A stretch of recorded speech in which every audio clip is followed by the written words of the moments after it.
No way, I'm talking that. I will interview. All right.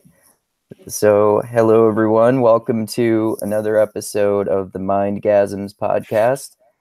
Very excited. Today I get to talk to my friend Hunter Maats, who I joined the group associated with the now quickly getting super stardom status level of famous podcast with the awesome Bryan Callen, who is the emperor and the leader of the Caliphate, and he is a world famous actor and comedian who's been in great movies like The Hangover, and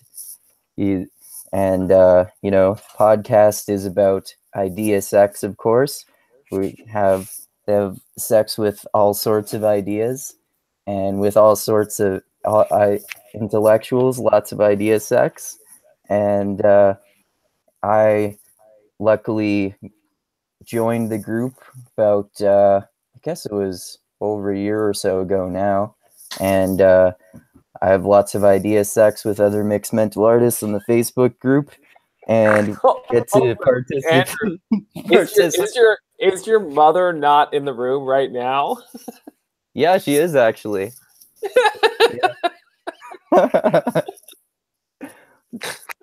Hey mom, I have idea sex with total strangers on the internet. She's not a normal mother. I always say that she's the biggest hippie I've ever known who's never done any psychedelic drugs. Well, I think that's actually an interesting thing. Is I think so much of people have this very narrow idea of consciousness expansion that has to require drugs. And I that's share that idea. Well, but that's why always, people who do drugs, they read Lewis Carroll's work and they're always like, dude must have been on drugs. Dude must have been on drugs. And it's like, or he was just imaginative and had read a lot of different sources. And that was what made his brain so fertile for idea sex.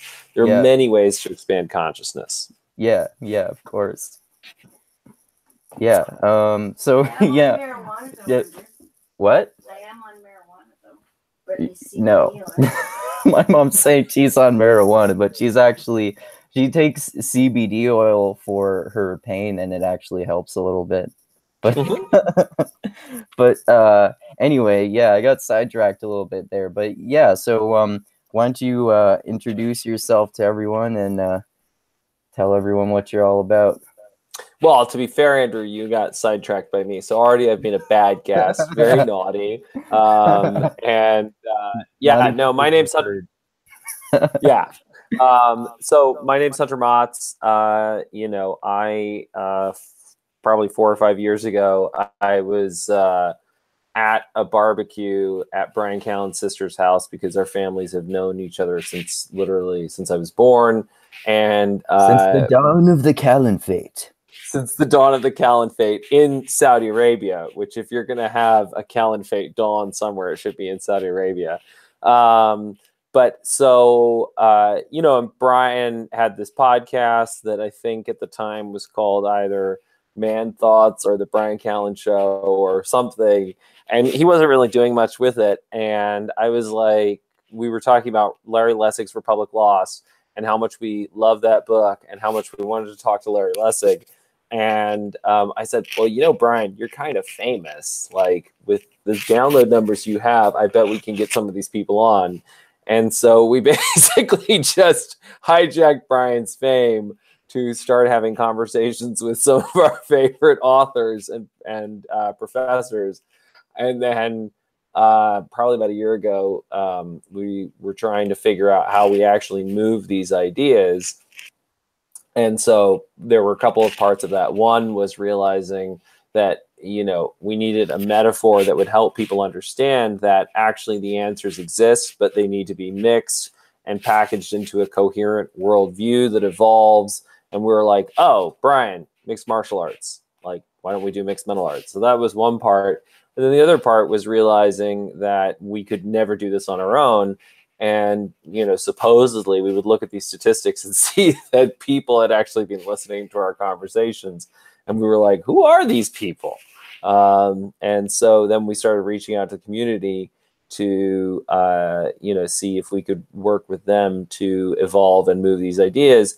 And what should be no surprise is that the kind of people who are listening to these ideas and resonating with these ideas were the people who were already kind of woke as fuck, and understood the importance of these ideas. And it was awesome people like Andrew Meinzer.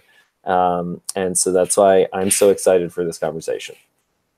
Oh, thanks a lot, man. Yeah, like I was when I was talking to D. Canfield on here the other day, I was saying that the biggest inspirations for me starting my own podcast were the Joe Rogan Experience and Mixed Mental Arts. And I mean, I'm sure that there are other podcasts that have like a lot of community involvement, but I mean, none that I am aware of have like this level of community involvement to the point where like I'm lucky enough to consider you a friend, which is amazing because I mean the more I talk with you, the more I realize that you're just a normal person, which I'm sure you want to communicate as much as possible. But like there's this weird like separation when you start to love a podcast where you think you have this idea, even though if you understand intellectually these are just regular people, you kind of just give them this like high status in your head almost. You know what I mean? Well, Andrew, thank God you're from Canada, because everything that you're saying tees up us talking about one of the greatest Canadians to have ever existed, Marshall McLuhan, a great media scholar. And what you're talking about is the medium is the message. And the inherent, what broadcast media like television in particular, and radio, and to some extent podcasting communicate is they're really communicating that some people get to do all the talking and that some people are supposed to just listen. And that's what McLuhan really meant, is that's the experience of listening to, I'm going to listen to Joe Rogan talk for 5,000 hours. You know what I mean? I'm going to listen to what, Tom Brokaw has to say endlessly. And, he tells me what to think. And like, there's no dialogue. It's just, that one-way thing. And what's great about the internet and what, Joe has talked about is the fact that inherently the fucking point of the internet is to be peer-to-peer, where we get to have a dialogue. And, even though the technology exists, like the technology is here, like look at the conversation we're having, like bandwidth's great. You're fucking drinking Tim Hortons, which is the most Canadian thing imaginable. It's not actually Tim Hortons coffee. It's just a Tim Hortons mug. Yeah. But we get, there's no barrier technologically. The barrier is cultural. It's the assumptions that people bring in. And so I think that a large part of our job with, Mixed Mental Arts is to evolve past the sage on the stage, and really get to having real dialogue. So that's the whole point of Mixed Mental Arts, which is why, I, and then also the other people in the community, like if you look at who you've already had on this podcast, right? You had Adam Hansen on, D. Canfield. Who else have you had on? Lots of people. I talked with Isaiah. I talked with Dusty. I actually talked to a philosophy professor, the first actual, like, quote unquote intellectual so far. And, as other mixed mental artists like Kate Fogarty, and then a few of my friends and my brother, and just people I find interesting. Yep. And I think that's the point is that the message of this medium is everybody gets a voice, right? And that we should spend our time hashing out hashing out narratives that we can all get behind. But, you know, the point is that it's that evolution will happen inevitably. But our job is to really facilitate that and to really build that and to encourage that so that we more quickly get past, you know, being awed by whoever these people are who have built reputations around themselves intentionally and unintentionally, right? Like, I think some people very deliberately cultivate that. My sense of Joe Rogan, for example, is not that he's intentionally creating a cult of personality. It's just that, you know, there's a lot of people who have heard him talk for thousands and thousands of hours. And as you're saying, unconsciously, that's what ends up happening is that you end up being shaped into this role of being, you know, in awe, being submissive, just listening. And then some people have much more intentionally tried to carve out that cult of personality. And that I find really objectionable. Who are some people like with podcasts who you would say like deliberately try to do that? Well, listen, there's a whole series of figures who do that. And, you know, I had an experiment last year, basically trying to, because the basic problem of human tribalism is that, you know, tribe becomes everything. It becomes about loyalty. And the result is that we end up defending the shitheads in our group. So we did that MMA chat last week on Spotlight, right? And, you know, that the whole sex scandals in the Catholic Church are a great example of that, where, you know, being Irish and being from Boston and being Catholic became more important than our principles. And so that's how abusive, you know, pedophile priests are able to be protected, because they basically prey on that group loyalty and they wrap themselves in the flag to cover up their shitty behavior. And the irony is that the whole point of Christianity and what Jesus was trying to do, the reason why he tells stories like the Good Samaritan, is because he's saying, no, not tribalism, not tribal loyalty, behavior. Like, who behaves best here? Is it the priest? Is it the Levite? Or is it the Samaritan? Right. So the Samaritan is the good guy here. Even though he's a Samaritan, he's from a tribe you hate, like, he behaves well. So we should be focused on behavior, not on whatever symbolism. And the problem is that, you know, what fundamentalists have done is they understand, maybe not consciously, but they understand very, very well that humans have profound negativity bias, that nothing draws attention faster than saying our values are under threat. We need to rally together. We need to, you know, close ranks, and we need to defend ourselves. And if we don't defend ourselves, then we will be destroyed. And so there's a series of figures who have done this, obviously, in culturally appropriate ways. In Islam, you know, there's a whole spectrum of radicalization. It's not like, I don't know how Americans think this shit works, but it's not that there's like a whole bunch of, you know, moderate, reasonable Islamic clerics, and then there's like a very clear group of whack jobs. And that then they, you know, the Muslims decide, oh, even though we all know, guys, that these whack jobs are a problem, like, we're going to defend these whack jobs. No, it's a spectrum of radicalization, and there's a lot of different shades in there. And, you know, the issue is that if, you know, like, let's say you have, you know, A through Z, right? And A is totally moderate, reasonable cleric. There's nobody would object. He's talking about love and compassion and, you know, empathy and whatever else. And then Z is kill all the fucking infidels. The great white Satan of America needs to die, right? Somewhere along the line, it becomes a problem. And if you have a whole bunch of people who are, you know, experimenting with guy P, well, of the 1,000 guys who experiment with guy P, some of them will go all the way to Z, right? So that's what you have to, that's how, you know, radicalization actually works. And people like Scott Atran, who has spent his life studying extremism, has made it very clear that what you're seeing with ISIS is the same phenomenon that you're seeing with the alt-right.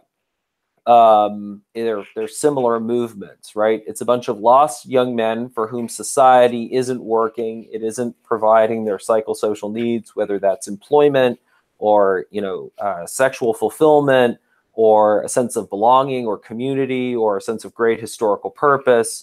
And that, some of them are inevitably going to get fully radicalized. But the problem is that, this very old problem of tribalism, that what ends up happening is that people end up defending the shitheads because the shitheads wrap themselves in our values. And that's what you saw with Joseph McCarthy in the United States in the 1950s.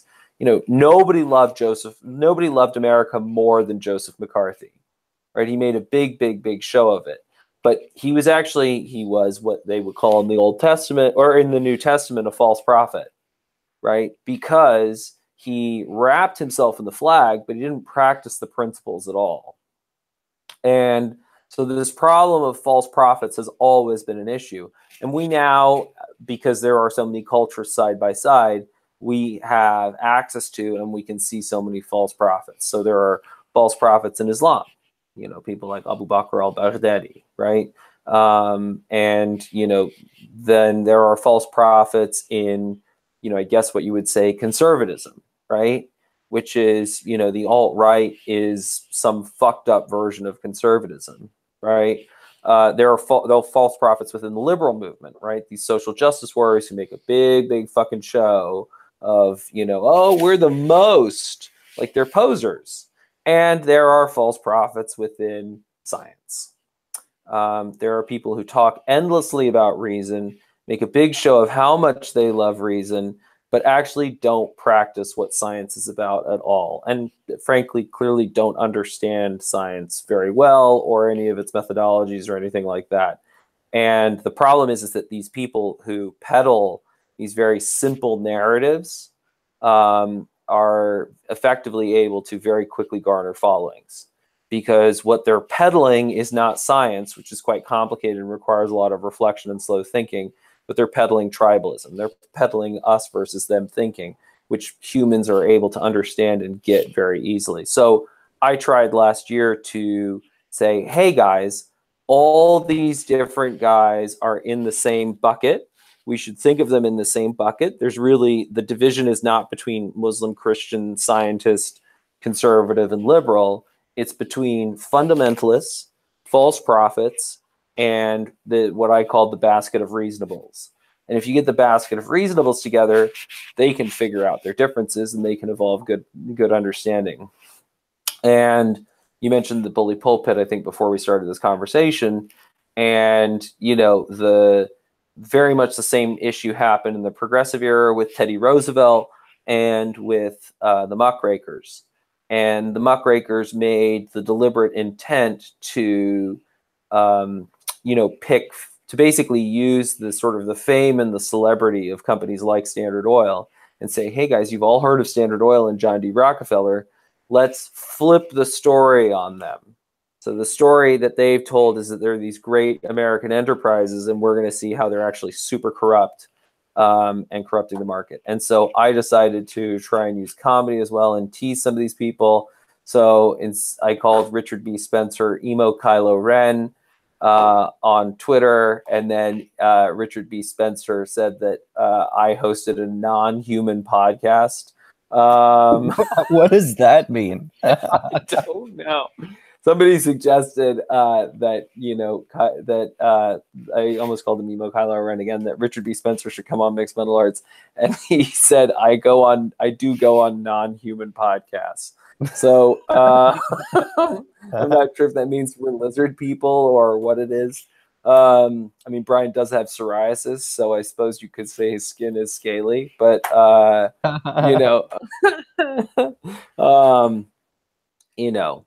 Anyway, the thing that actually got a lot of traction and attention was calling Sam Harris Derek Zoolander.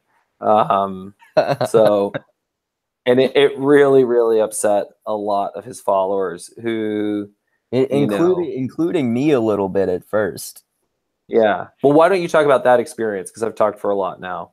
Yeah. Okay. Yeah. Actually, like it was kind of one of the main things that I guess ended up getting me involved with mixed mental arts, which you're you're pretty good at doing by now, I would say, like turning people who I guess might have some animosity towards you at first, turning them into allies, basically, which we've done with Sam's Bulldog more recently, who's Ed Kennedy, who we love and we love talking to and has talked with us all a lot now. But you know, I identify with him a lot sometimes because, I mean, not that I'm better now or anything like that, but I was just as much of a militant atheist as him not that long ago. I went for a period of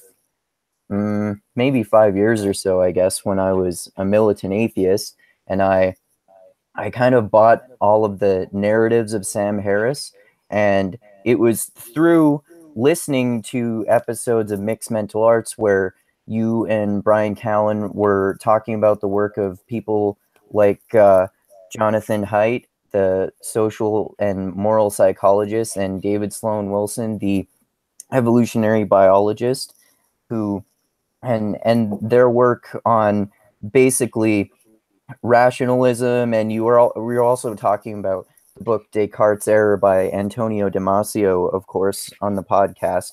And basically, the mind-blowing takeaway that I got from those conversations was that this idea that people like Sam Harris tout, that, you know, being rational is the best way to be. You should have your rationality override your emotions. You need your mighty righteous rationality to supersede all this stupid religious bullshit. That's stupid religious bullshit.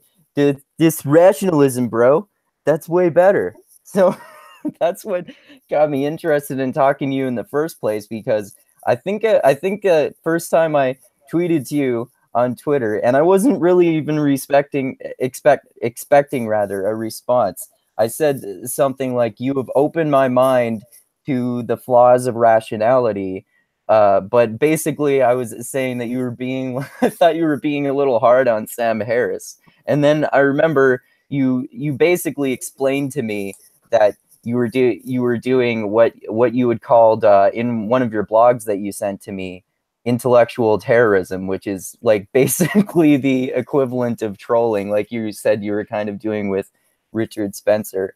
And so I would say that now, like I like I can my mindset has changed, where like I've been defending religious people a lot lately, which I never would have seen myself doing a few years ago, because like I just don't like fundamentalism of any kind. And you know, another thing that I learned about uh, Sam Harris from you is that he has like a really simplistic narrative about Islam in a way. And you know, I would say that I blind copied your trademark phrase and saying you know a lot. but Well, but that the way that, so I agree with you a lot more about Sam Harris now than I used to. I just I don't have as much of a problem. Don't have quite as much of a problem with him, and I still like learning from his podcast and stuff like that, and I still like some of his books. But you know, I pretty much see and understand all of your points, and I understand too that a lot of this might still be my bias, because I was such a hardcore militant atheist for a long time too. Well, and you know, if you want to talk about how strange it is that we are now defending religious people, like that is fucking weird for me. Like, just for the record, because you know, I mean, I never was angry at religion, but I was ride or die, science is the best, fuck all y'all like that was my fundamentalism, because That's and another aspect of fundamentalism that I got from the New Atheist too. yeah. And it's, you know, I mean, I grew up, like, my childhood was confusing as fuck, right? Like, I was moving between all these cultures and I didn't know what to believe. And science held massive emotional appeal, right? It offered this feeling of certainty. Like, it was, you know, the wind beneath my wings. It was like my rock of ages. It was the foundation that I had. And so I was like, oh, fuck, man, like science, science, science, science. It just became this word that you could repeat that like gave a feeling of certainty. And then, you know, I mean, and I've talked about Atul Gawande's own journey with this, but, you know, the real journey into science is this move away from being litigious to being experimental. And you know, in terms of the process of de-radicalization, right? It's, you know, it's not that Sam is not a useful stepping stone, right? Like, what's become clear talking to a lot of people who like him or who have liked him at some point is that, you know, they grew up in some sort of religious cult that was, the power was used abusively or whatever it may be. They left that partly because of this relentless logical critique of religion. But then all that happened was it was just like a pendulum swinging. And, you know, they just became really angry. And they go through that radical atheist phase for a while. And then over time, they get out of that because they're just like, this is not a healthy way to live. And they become more reflective, more intentional, and ultimately come to understand what the point of religion is. And what they should have been angry at was abuses of power and, that these, I mean, with a lot of these, I mean, you know, there's a lot of Christianity or a lot of Islam that is about it's a multi-level marketing scheme, right? Rather than what the original founders of the religions intended. And the original founders of the religion, like if you look, they know that what they're doing is going to get hijacked. Like, Walid Darab, who hosts the Greed for Ilm podcast, you know, there's apparently a passage in the Quran where Muhammad is like, there will come a time when the people will only know Islam to their throats. So the point is they'll say all the right things, but they won't live it. It won't enter their hearts. They won't practice it. And that's just a basic problem of any human culture. It's always easier and cheaper to virtue signal than it is to actually practice these ideas. And in practice, the nature of blind copying is that it starts superficial, right? So, you know, there's lots and lots of kids who have big hair because they think it makes them a genius like Einstein, right? But or lots and lots of kids, or you know, one of my all-time favorite movies, Bill and Ted's, right? Like they dress like musicians, they talk like musicians, they have t-shirts like musicians, but they still don't know how to play guitar, right? And it's the same thing, you know, and what I should know how to play guitar based on the way I look. Yeah, well, exactly. But you know, I mean, in Islam, you know, there's the zabiba. You know what the zabiba is? No, what is that? So zabiba is the Arabic word for raisin, and it's the knot that they get on their forehead. And it's supposedly because I pray so hard 5 times a day that like I've gotten this, you know, abrasion on my head. Of course, you know, there may be some dudes who like legitimately develop the zabiba, but then a bunch of dudes just figured out, oh, like if I take a rock to my forehead, people will think I'm woke as fuck, Islamic as fuck. And so, you know, these are things that develop in cultures. And in the same way, like, you know, I mean, Sam Harris is bro science. Like, that's what he is. Like, he doesn't understand science, but you just say the word reason often enough, and people are like, dude, dude's fucking scientific, dude. Like, he talks in that super boring voice, and he says reason all the fucking time, dude. Like, dude, you can't argue with him. Like, he's got a PhD, total science. Doesn't Be matter. reasonable. Don't be irrational. Yeah, don't be rational, dude. Doesn't matter that if you actually read his PhD or William M. Briggs's review of his PhD, it's total dog shit. But could you explain that a little bit? Because I know you have explained that to me before, but it was a long time ago. Well, William M. Briggs, who's a statistician, pretty well-known statistician, like here, I'll pull it up. He went and did, because there's 60 million scientific papers. Like, that's a rough estimate, right? But the problem is that there's a lot of shit in there, and then there's a lot of shinola. And so Briggs has taken to going through and just reviewing some of that science just to expose scientism. And scientism is stuff that looks like science. It has, they've done an fMRI, they've done they've done things that look sciencey, but that ultimately is bullshit because it's not actually rigorous. Would you say it's more sciencey than pseudoscience, like slightly more or something like that? Or would you say it's like the same? No, scientism generally at least like fakes the means better, right? Pseudoscience, like, man, if you like, there's degrees, right? Like, this is actually a funny conversation because it might be something that is worth developing into a schema. But because, like, okay, so there's like stuff that is just like crystals and energy, and like we're just not even trying to like be science, right?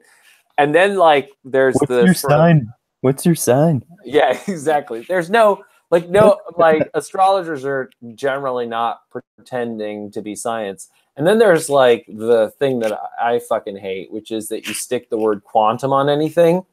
And like our quantum consciousness. Exactly. And suddenly it's like, oh, dude used the word quantum, therefore it's legitimate. And it's interesting because if you look at the history of science, I had a college roommate who studied history of science, and I was like, that's fucking stupid. Like, why would you study fucking history of science, dude? Like, why not just study the new science? But the history of science is actually super valuable because you understand the process, you understand the pitfalls. And yeah, I mean, so there was a whole bunch of pseudoscience or scientism in the 1800s around electricity, because electricity was the new thing, the thing they didn't understand. And so it basically gave sort of scientific credibility to whatever shit that people were selling. And then it was radiation, because radiation was the hot new thing. So you have these amazing people like they had this thing called Radiathor, where they would sell radium infused water. And there was a guy named Eben Byers. What would be like the supposed desire for the radium infused water? Oh, well, Radiathor was marketed under the slogan "Perpetual Sunshine."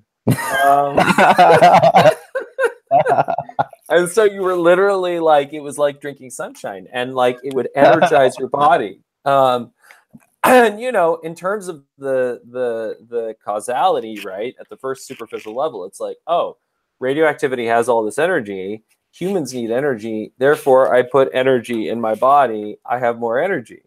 And because the placebo effect is so powerful, there was this guy, Eben Byers, who was coming back from the Harvard-Yale game. And he was he was apparently a successful industrialist, had a whole bunch of money. He fell off his sleeper berth or something like that, hurt his arm, and then went to his doctor, and his doctor said, what you need, Eben Byers, is some Radiathor. And Eben Byers was like, what is this? And then the doc was like, it's new science. And he goes, wow. And so Eben Byers starts splendiferous, eh? Splendiferous. It's perpetual sunshine. And so Eben Byers starts drinking this stuff, is convinced that it is working, and just becomes the biggest advocate for it. Drinks some insane number of bottles of it, like hundreds, thousands of bottles of it, and then by the time Over what time period? over a couple of years. Okay. And then the Wall Street Journal ran the obit. The Radithor worked fine until his jaw came off. What the fuck? Yeah, because he was literally so radioactive, he developed holes in his skull. Like, holy shit! Wow. And when they buried him, they had to bury him in a lead coffin because he was so fucking radioactive. And it turned out that the doctor was getting kickbacks from Radithor. Big surprise. So that's why he was like doctors who got kickbacks from cigarettes and like how they do with all kinds of different prescriptions now. Yep. And so it was, this was one of the big things that led to the strengthening of the FDA, because it was, Byers was also like a golfer, so he was pretty famous. So it was this big public case, and then essentially, they strengthened the FDA based on that. But so what ended up, but again, like the basic logic was, they used this science that people didn't really understand, and also scientists didn't really understand. Bear in mind that when Marie Curie was doing her work on radiation, she was wandering around with pockets full of different radioactive substances, unsurprisingly, that took a health toll on her, and she died. I can't remember what she died of, but I think it might have been cancer or something like that. But so, these things, and now obviously the thing that most people don't fucking understand is quantum physics. So you end up with The Secret and things like that, which try and justify. It's like, if you believe, you get shit you want. And we're like, I don't know that makes sense, that if I believe, I get shit I want. And then it's like, oh no, middle word, quantum. Yeah. And then suddenly, oh shit! Quantum means magic. Yeah, quantum means magic, exactly. So this is a big problem. But scientism takes lots of forms, and one of the big ones is fMRI.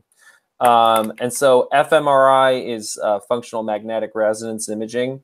And it's basically, usually historically MRIs, you would just stick somebody in a machine, you would see brain activity. Functional MRI is when you have somebody in an MRI while they're doing something, and you see how doing things with them causes, brain activity to change.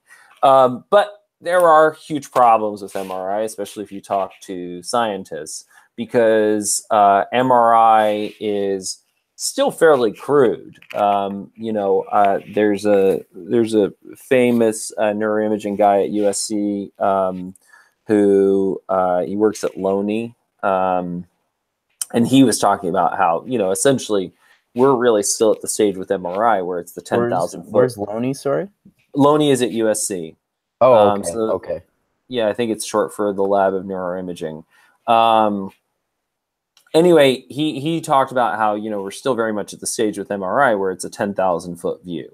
So, we can't resolve individual neurons and see what's going on there or anything like that. So it's a fairly coarse grain. And then also there was this old idea of the brain that, there were these very discrete regions that did very discrete things. But in practice, so many different areas are recruited for any individual function that any picture that you're taking of what the brain's doing in any moment doesn't necessarily tell you what's going on, right? It's not that there's, often you'll see, and this came out of like work with stroke victims. So, you can't just like chop out parts of people's brain and be like, what can't you do now? Now we know what that part of the brain does. So it often relied on Descartes' error, right? Yeah, well, Descartes' error. So it relies on people who've either had cancer or people who have had strokes. Those are two of the basically like either, you know, we have to do trauma to the brain, or alternatively trauma has happened to the brain.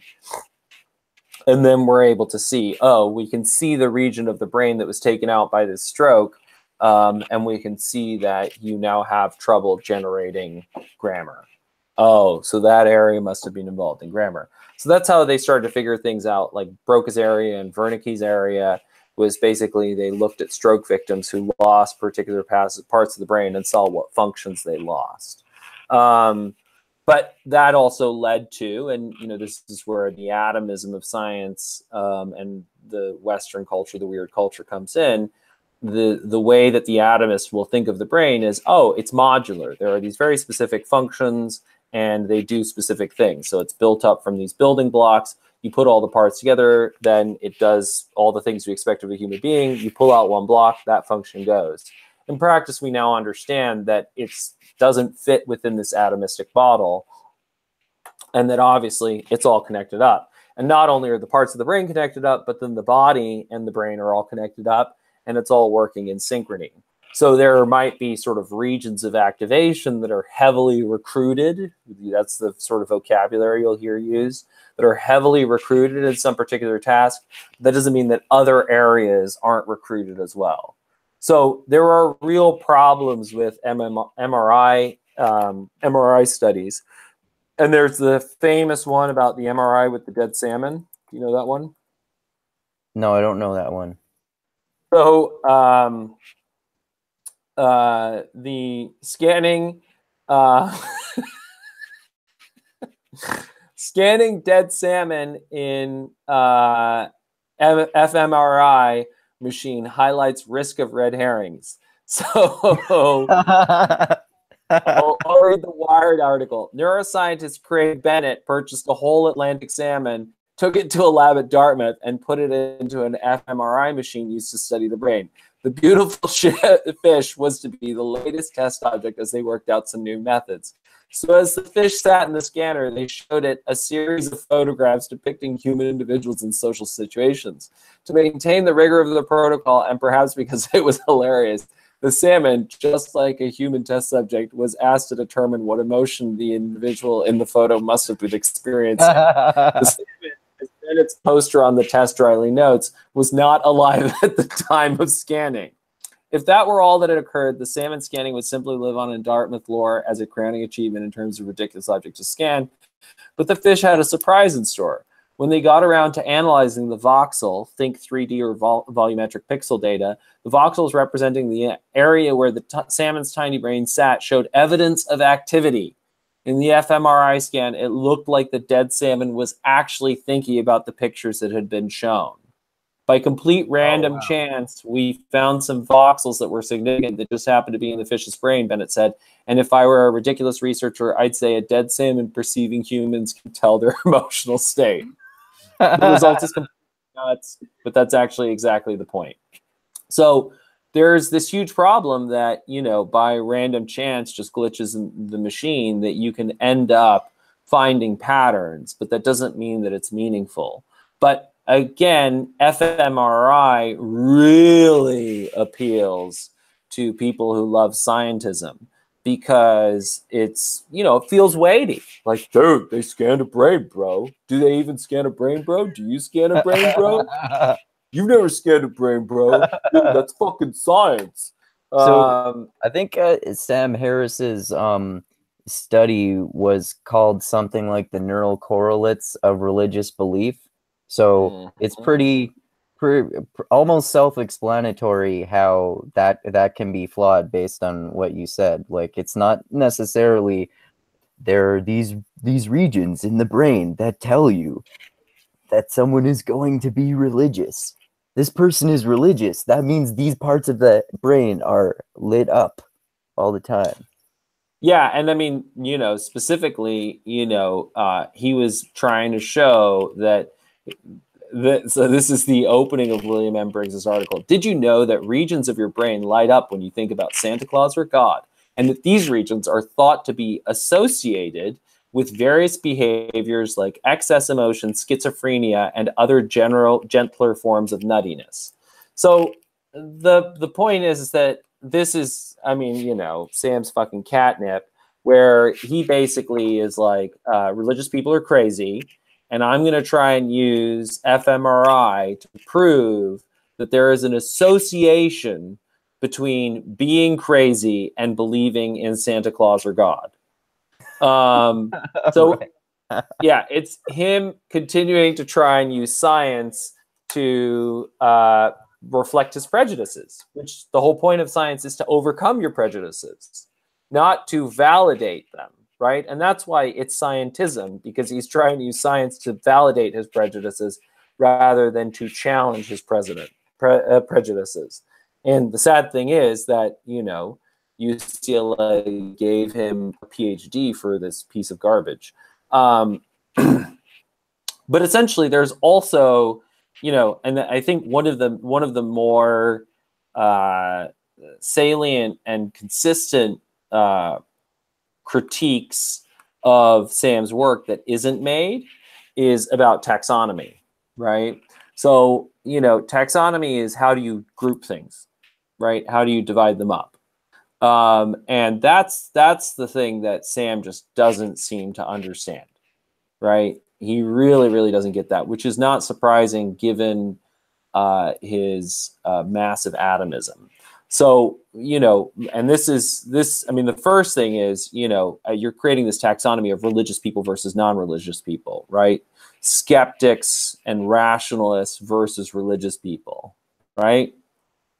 And, you know, obviously having talked Back to to Ed tribalism. Kennedy, yeah, having talked to Ed Kennedy, Sam's Bulldog, right? They definitely, that group of people definitely have inhaled that taxonomy. They think there's something fundamentally different between us and them. And, you know, they've now, I mean, with Sam's PhD, they're really trying to show that, like, it's not just that there's a difference between us in terms of our culture or our beliefs, but that there is some sort of fundamental neurological difference between us, right?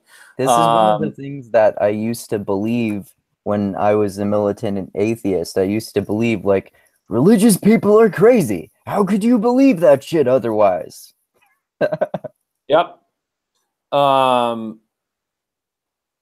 Yeah. So the point is that it's basically, you know, them trying to rationalize naive realism, right?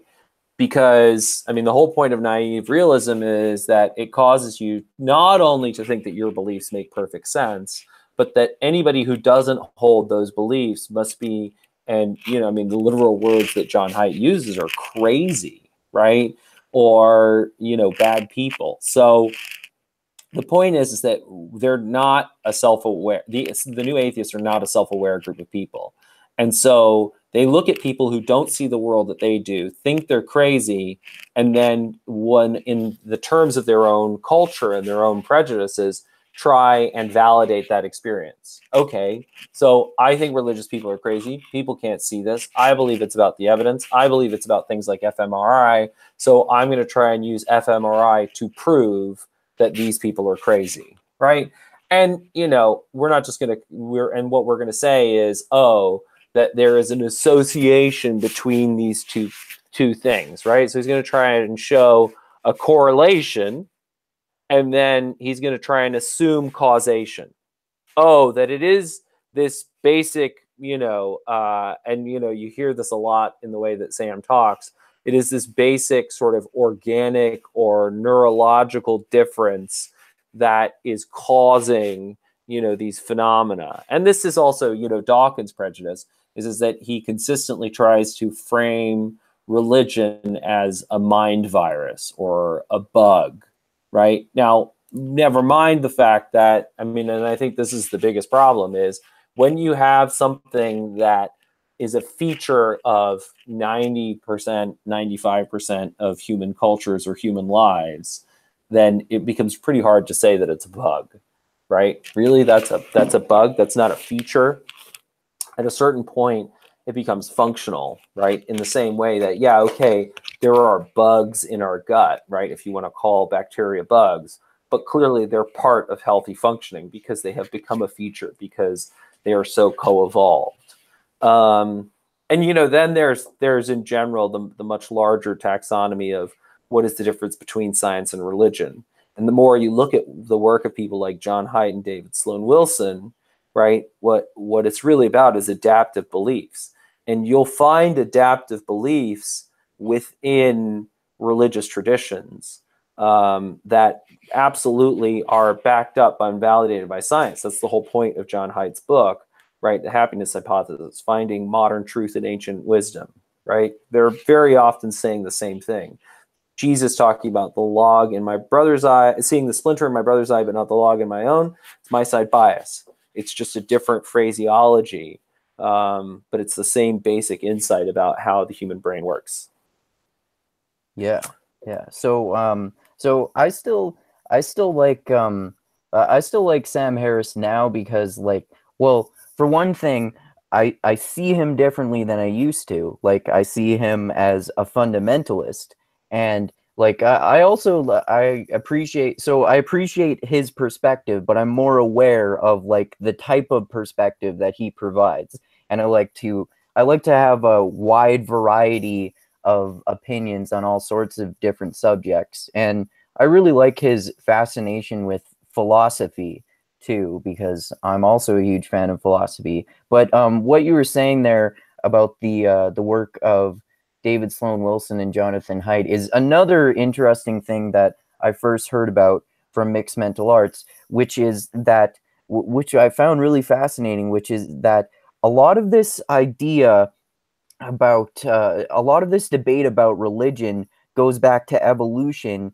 and whether the idea of group selection is actually a thing. So there's a lot of debate, and it's really interesting to learn about this, about how is it the case that religion is adaptive because groups of individuals can select traits and they can get carried on through groups, or because of the free rider problem and that people can, like, one person can selfishly benefit from the benefits of the group without contributing to it, something like that. Because of that, does that mean that group selection is a flawed idea?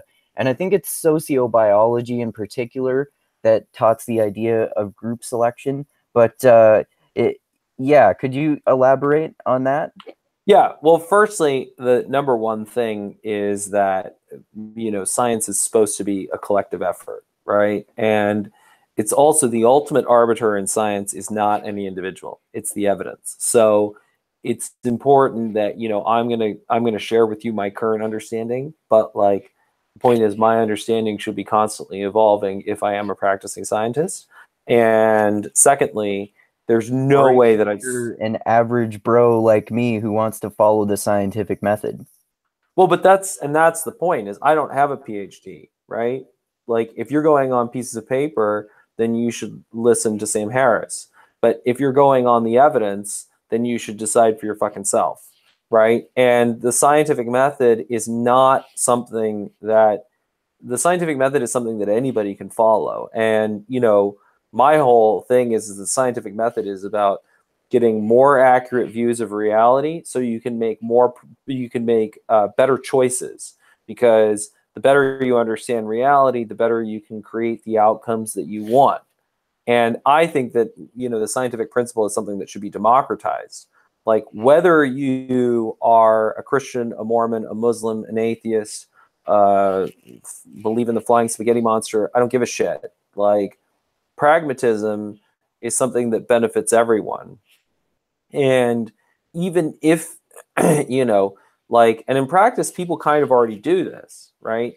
Like, when it comes to medicine and it comes to the health of your children, just as there are no atheists in foxholes, there I've still never been completely convinced by people when they say that, because, like, obviously I can't actually know this because I've never been in a foxhole, but like I think that maybe me and other people, or maybe people other than me, there are other atheists who probably would not, like, suddenly believe in God when they think they're about to die or something like that. I've never really understood that. Yeah, I mean, listen, I think that if you're literally saying there are no atheists in foxholes, that yes, that's not true. I guarantee you there have been atheists in foxholes and people who have kept their atheism throughout it. But I think the point is that if you're in an extremely dangerous situation, right, increasingly your thinking probably gets more and more and more magical, right? So, you know, in order to cope and survive in that situation, you probably do start believing that for some reason you're going to survive, or, you know, you're going to make it, or whatever, right? I think, you know, the human mind is very, very good at spinning to a slightly different story that is more convenient in this moment. Like, that's just something we do. This is why I'm arguing with people on the Mixed Mental Arts Facebook group all the time about whether we can trust our senses or our subjective view of reality or not. Well, and that's the point. I don't think that any individual can. I think the best check is other people. And, you know, observable data and all of that sort of stuff. But, you know, I mean, listen, I live in Los Angeles. Los Angeles is the ultimate cautionary tale of what happens when people aren't held accountable and their thinking isn't challenged.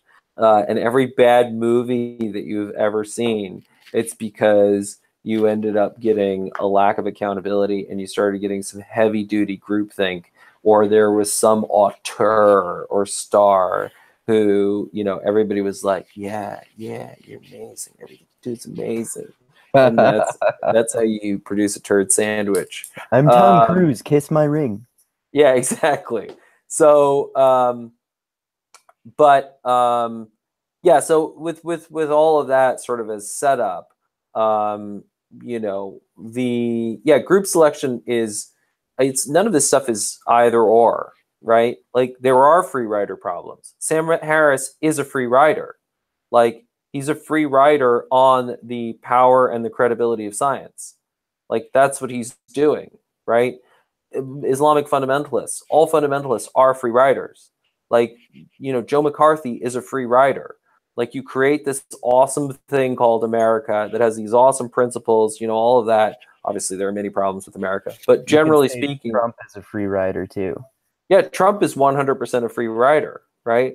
He makes a show of certain things, but he is not actually practicing these things or doing the actual work. He likes the pomp and ceremony. He likes everybody, you know, congratulating him. You know, he talks about jobs. He has no idea how to create them, right? Everyone takes his calls. Everybody takes his calls, you know, so, you know, the problem of free riders is 100% real. But that doesn't mean that there is no group selection or that groups don't compete, right? Groups still compete. Like, and it's not, none of this is actually that hard to understand. Like, that's what's silly about this. But it has been nuance, right? Well, but it's become within academia, it's become a hyper tribal issue, right? And now, because the people in academia are human, and so it becomes about belonging, it becomes about wanting to be on the right team, it becomes on, if you even start to acknowledge some of these things in one of these teams, then people are like, what the fuck, dude? You sound like one of those multi-level selection people. Why don't you fucking go hang out with David Sloan Wilson, faggot? You know, so they obviously don't phrase it in those ways because that's not the rhetoric of science, right? They would say, I think many of your ideas are very problematic. And, you know, we all know that group selection is being discredited and, you know, the statistical models don't support it. Have you read such and such paper, blah, blah, blah, blah, you know, and we just know that, like, oh, this person, and then we go around and we talk shit about them and say, oh, they don't really understand the relevant biology and blah blah blah blah. That's what that's how those understand the relevant biology, right, Hunter? Yeah, exactly. And that's how those social dynamics work, but it's the same basic mechanisms. I mean, the irony is that group selection, the argument over group selection is a demonstration of group selection. because you have these groups that are competing for status and power with rival ideologies and are constantly trying to peel off followers one way or the other. It's a perfect demonstration of it. And, you know, at no point, like, human social dynamics are complicated, and you're going to get free riders like Sam Harris. You're going to get, you know, groups competing, like those who believe in group selection and those who believe in gene-centric selection. And ultimately, you know, those ideologies will vie and vie for power. And the question is, how are they going to win out? What are the selection pressures that are going to cause one to win out over the other, right? And historically, you know, the advantage that that gene-centric selection had was that, you know, it was the bigger group and it had the more famous people in it. But the problem is, and, you know, what I think, you know, part of what the technology of the internet makes possible is that the actual real thing is, what do the plebs, people like you and me, actually care about, right? We care about material benefits, and we care about real world results. And there, the more accurate scientific model, and a scientific model that is much more open to evolving, is going to win out. But And again, like you were saying, like, it doesn't mean that that Richard Dawkins is wrong about the selfish gene. It means it's more complex than that, right? Like, what was it that David Sloan Wilson said on one of your more recent Mixed Mental Arts episodes? It was something. It was something like. Genes win out in individuals, but altruism wins out in groups, or something like that, or altruistic groups prevail, or something like that. yeah, I mean, essentially, I mean, the whole point of multi-level selection is that literally evolution is happening, and competition and collaboration are happening at multiple levels, right? So everything, you know, of course, evolution happens at the level of genes. Like, it would be retarded to deny that, like, actually retarded, right? And the reason why, you know, David Sloan Wilson doesn't talk about group selection anymore is because some people hear that and are like, oh, bro, you're saying it's only groups? What about genes, bro? Do you even science, bro? So, you know, so the point is that, of course, it happens at the level of genes, right? But it also happens at the level of individuals. It happens at the level of organisms. It happens at the level of you know, entire groups. It happens at the level of on and on and on and on. So there's all these complex interactions, and, you know, there's the culture gene coevolution thing, which is a big thing, which is that there's this dance between culture and genetics. So, you know, culture shapes genetics, and then genetics, you know, opens up new possibilities for culture. So if you think about herding dairy cows, right? You know, the ability to process lactose is something that you know, humans normally have as kids. But then you stop drinking breast milk, hopefully, at some point, and then, you know, once you stop drinking breast milk, you actually lose lactase and lose the ability to break down lactose. So that's the normal order of things. But then, in certain cultures that develop dairying, obviously the individuals who have lactase persistence, who continue to be able to break down lactose, are going to do better in that environment. And so what ends up happening is the cultural practice of dairying selects for individuals who have lactase persistence. And then in those cultures, then it's like, oh shit, now we can drink dairy throughout our entire lives. Therefore, let's dairy more. So then the culture becomes even more intensely about dairying. So there's this feedback mechanism back and forth between, you know, dairying culture, lactase genetics, and back and forth and back and forth. And then you end up with cultures all over the world, like the Masai Mara, the Dutch, you know, Scandinavians, you know, who drink a fuck ton of dairy and eat a fuck ton of cheese and can handle that shit all day long. Meanwhile, cultures that didn't co-evolve with that, like, for example, lots of Asian cultures, don't have that lactase persistence.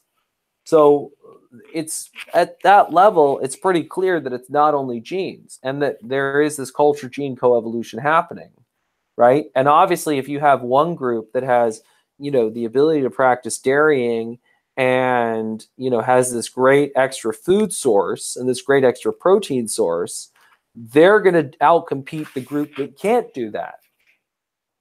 So none of this to me, and that's why David Sloan Wilson calls his work a post-resolution summary. Like, that's what he calls, does altruism exist? Because I think that if you actually look and actually are like, dude, don't be irrational, dude, practice reason. Like, if you look at the evidence, it's pretty fucking obvious that yes, it is multi-level selection. Like, we live in a giant evolutionary system and that evolution is happening at every level, right? The only way that you don't get on board with that is because you're ultimately being a monkey who is hyper socially concerned and hyper status concerned, and you're like, oh, I want everyone to like me, and so therefore you're like, who's the big cool group? Oh, gene centric, and then you can't even argue based on the science, and all you can say is, Hunter Maats, is it Maats, does not understand the relevant biology. Hunter Maats, is it Hunter Maats? I don't know how to say his name. Yeah, so the point is, listen, Sam is a hypersocial ape who wants to fit in, and that's great. And so he makes a big show of practicing science. But he doesn't actually fucking understand science at all. But he practices scientism, which is why he uses things like fMRI and why he rationalizes his naive realism and his prejudices without even realizing it, and which is why he wants to fit in with Richard Dawkins and is basically just parroting whatever Richard Dawkins says and doesn't actually understand what multi-level selection is about. And by the way, like David Sloan Wilson, I mean, one of the things he said in our last podcast is that he doesn't want to get into a referendum on Richard Dawkins' personality, which is what this stuff so often becomes because we are hypersocial apes. And it becomes about like, what does this person think? Oh, what does this person think? It's intellectual gossip. Yeah, that's what it is. Yeah. And the whole point of science is to get past that and decide based on the evidence. But the reason why, I have chosen to engage in that sort of intellectual gossip is because that's actually how, what the bully pulpit did. That's how you actually draw people's attention into it. And case in point, you and I are having this conversation because I created cognitive dissonance in a social environment, right? And that was the experience that was created for me, right? What was brought into conflict for me was tribal belonging and principles, right? So I wanted to belong in the tribe of science. I wanted to have that sort of emotional certainty, but then there was this conflict with the actual principles of science.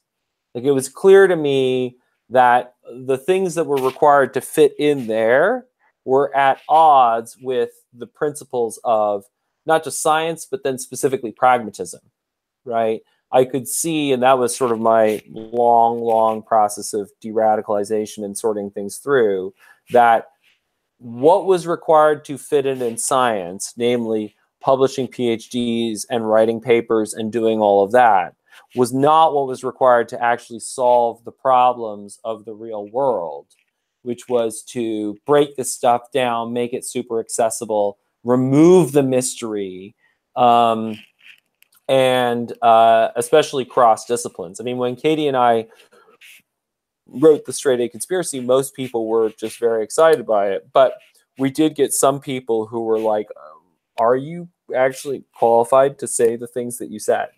And, like, do you have a PhD? Do you have this? And the problem was that in order to write the book that we wrote within the cultural norms of academic science, we would have had to have 7 PhDs. And so we would have had to spend, 49 years getting the PhDs required to say what we already just said. You need to wait another 49 years before you can say what you say, bro. Sorry. Yeah, exactly, bro. So that was basically like, it was experiences like that, and then various experiences that I've had in the Mixed Mental Arts podcast that have come to make me realize that the culture of science is actually unscientific. Yeah, this is another thing that I got from you now, which is like, I still love science, and of course I think science is important. But you know, scientists can be just as religious as religious fundamentalists too. And like you were talking about too, like that it's easy once you realize this to notice that, you know, every scientific claim is complex and multifactorial. So like another example of the not the lactose intolerance one, but a completely different example, but you can apply the same lessons to it, is this notion that that people say, based on some studies, that marijuana causes brain damage, especially in developing people, like in teenagers. So, I mean, clearly I'm biased because I allegedly appreciate that particular plant, but but But it's mostly not. from It's a never. visual and aesthetic perspective, right? Yeah. You just appreciate the shape of its leaves. Yeah, totally. Yeah. But like, if you're even like scientifically literate, that just sets alarm bells off in your head recently. Like, this causes this. It's that simple. No, it's not that. It's that, okay, so because it has psychoactive effects on the brain, anything that has psychoactive effects on a developing brain, because the prefrontal cortex is not formed until the age of 25, it's going to cause developmental problems. But a lot of teenagers drink alcohol, don't they? And that causes a lot more damage to the developing brain. And there's some studies that people have used to suggest that weed causes you to be bipolar. It's not that it causes you to be bipolar. It's that if someone with a developing brain smokes marijuana and they're already genetically predisposed to becoming bipolar, then the development problems that this causes in their brain can cause the symptoms of bipolarism to manifest sooner than they would have otherwise. But that's not like a marketable narrative to sell to people, right? Well, and what it comes down to is marketable narratives, right? You know, I mean, we've had a couple of nutrition people on the podcast who, thanks entirely to Isaiah Gooley, who really practice the scientific method, and, you know, Andy Galpin and Lane Norton. And, you know, I used to be a huge fan of Lane Norton. Like, when I first got into going to the gym, like when I was 17 and was kind of doing like amateur bodybuilding style training for a few years. Yeah, Lane is great. And Lane was like, there's a reason why I don't have a 70-foot yacht. And, you know, the reason why he doesn't have a 70-foot yacht is because the problem is that if you actually practice science, then you end up with very individualized conclusions, right? Because you have to figure out what works for this one person. And the problem is that the mass marketing of science requires having mass conclusions that are for everyone, right? Like, that's just market scale. So you want something that you could say, hey guys, guess what?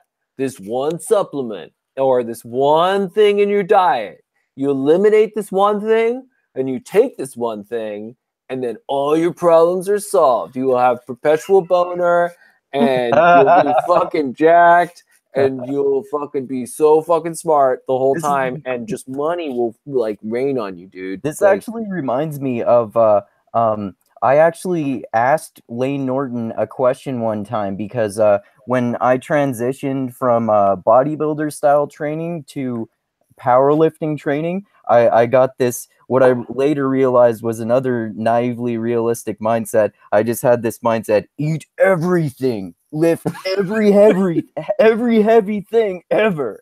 And I was having trouble gaining weight at first. So I just heard this like random bro at the gym tell me, dude, it's cottage cheese. Cottage cheese will get you fucking jacked, bro. So I asked Lane Norton, hey, I heard from this guy, I've been having trouble gaining weight. He said cottage cheese is the magical trick. Is that true? And he said something like, there's no magical solution. You've got to eat more calories than you burn.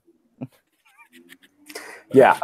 But that's the point is that if you're young and impressionable and somebody says there's one magic solution, you're like, holy fucking shit, I just found the shortcut. This is fucking awesome. Yeah. Right?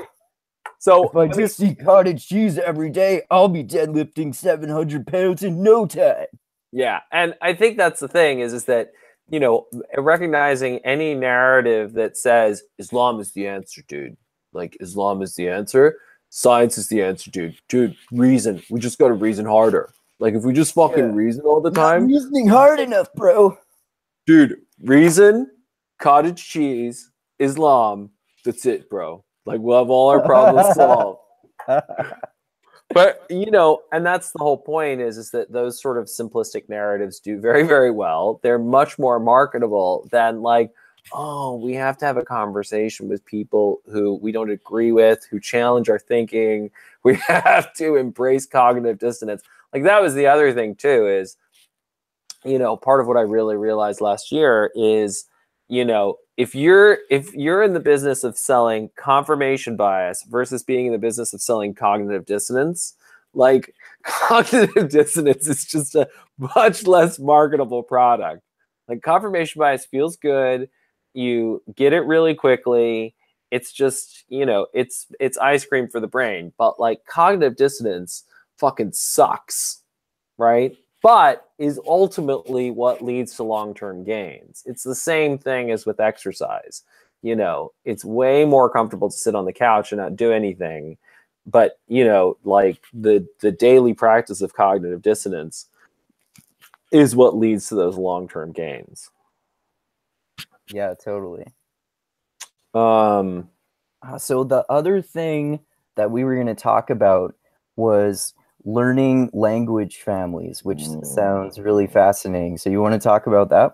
Yeah. So this again comes down to the process of taxonomy, right? So, you know, we have taxonomies around, you know, so a language consists of what? Everything is basically dots and patterns. That's it. All learning comes down to dots and patterns. There's dots, individual pieces of information, and then there are patterns and relationships, right? And you can think of this being like the stars in the sky, constellations. There's all these dots, stars, and then we create constellations by connecting those dots. And in practice, there are many ways to connect those dots. Like there's not one set of constellations. Different cultures have different constellations based on different ways of connecting the dots. So a language is the same thing. You have dots, you have words, which are really words are there, and words aren't necessarily vocal, right? But they're either vocal / auditory symbols that represent certain concepts, or it can be hand gestures that represent certain concepts, or it can be some sort of written symbol, right? What's the difference between vocal and auditory? It's the same thing. Generated vocally, perceived auditory. Oh, right? okay. Okay. So we can pick either one. But so you could say it's some sort of like some sort of sound symbol, right? Sound symbol, written symbol. And there are various ways of, you know, writing those symbols, right? There's alphabets like English. There are syllabaries like hiragana and katakana in Japanese, where you have, instead of it being that each symbol represents one phoneme or one sound, you have one syllable. So if you listen to Japanese, like konnichiwa, konnichiwa. So each of those syllables is represented by a symbol.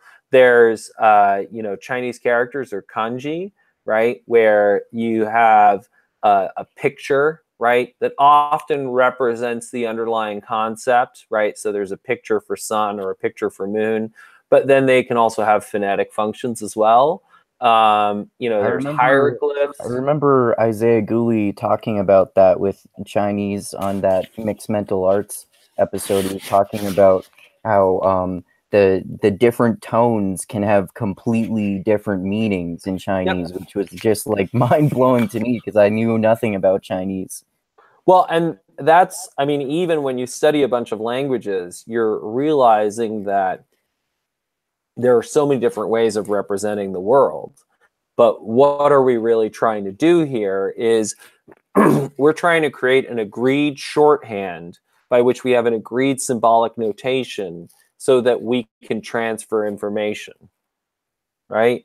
So we're able to have this conversation because we have this agreed symbology of English, right?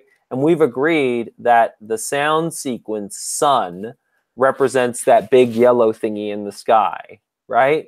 And, you know, we understand, we have a shared understanding that when we say star, that star is a meta category that includes the sun, right?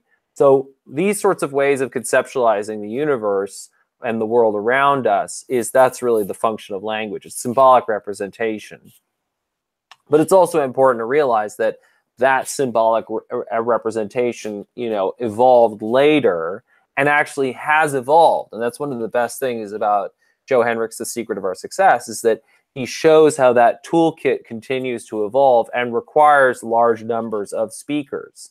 So the grammar of a language like English has been, and the vocabulary has been refined and had the benefit of being passed through many speakers and many users, so that the grammar gets simplified down and you get these big sort of meta tools of things like relative clauses. Even that Joe Henrich Mixed Mental Arts knowledge bomb is like fascinating. I've listened to just that so many times. Yeah. And it's a very different, I mean, that's the whole point. When you understand that evolution is happening at every level and at every, you know, on every aspect of the universe at all times, I mean, it's just a profoundly different way of conceptualizing the universe, and just gives you far greater appreciation, and helps ground you in an understanding of a process, and that you're part of a process. And, you know, then you can become much more intentional about that process. But the point is that the tidy categories that we have created of these taxonomies of French, Italian, Spanish, Portuguese, right, are utterly misleading, but most people buy into them. But the reality is that that's not actually how it works. So firstly, you know, there's the old joke in linguistics that the difference between a language and a dialect is an army, right? So, you know, why is French a language? Because, oh, the French have an army, so they can say, oh, we're a fucking language, we're a separate language, right? If you, on the other hand, if you look at places like China, right, there are all these different dialects of Chinese that sound very fucking different. And the usual linguistic test for what is a language versus what is a dialect is mutual intelligibility. So can two people speaking different dialects / languages understand each other or not? Now, if you get a Norwegian speaker and a Swedish speaker together, they could talk all fucking day long and know exactly what they're saying. So those should be counted, you know, by the linguistic definition as different dialects. But they're counted as different languages. Why are they counted as different languages? Because they have armies and they have national borders, and so they get to enforce that. On the other hand, if you get somebody who speaks Cantonese and somebody who speaks Mandarin, I mean, I don't think that they can fucking understand each other. But, you know, because China has succeeded in, you know, imposing, you know, it has an army, and it said, oh, Hong Kong and Guangzhou and all these other places are part of China, they now can count these things as dialects. And so the point of understanding and studying language families is to erase those imaginary lines. And we stop thinking in terms of those, and then we start looking instead at, you know, what's related and what's not. And it starts to become much, much easier to understand because humans rely on pattern recognition. And you can't recognize a pattern if you only have one dot.